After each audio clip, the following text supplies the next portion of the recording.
নমস্কাৰ বন্ধুসকল, ভোগালী বিহুৰ এই বিশেষ সময়ত মই আপোনালোকক দেখুৱাম কেনেদৰে তিলপিঠা বনোৱা হয়।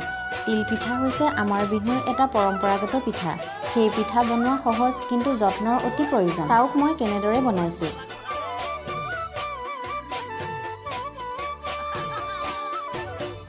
বহুতেই চাউল কিনি মিহি গুড়া বনায়, ময়ো আজিকালি তাকেই কৰিছোঁ।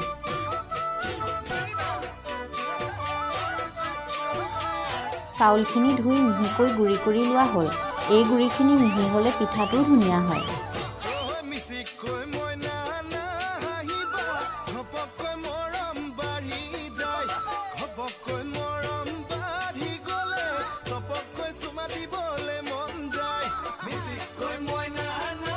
এতিয়া ক'লা তিল ধুই ৰ'দত শুকুৱাই অলপ সময় ভাজি লোৱা হ'ল।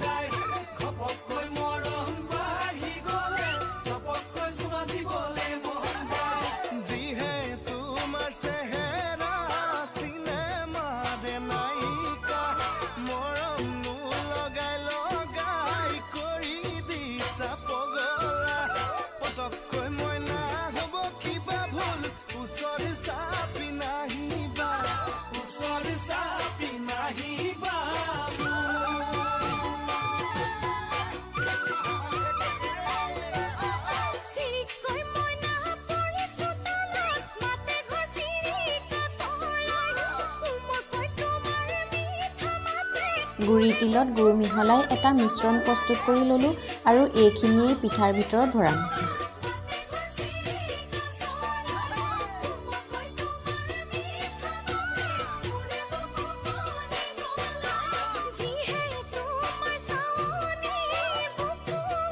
এতিয়া এখন টাৱা গৰম কৰি তাত পিঠাগুড়িখিনি অলপ পাতলকৈ দি মাজত তিলগুড়ৰ মিশ্ৰণ দি সাৱধানে মেৰিয়াম।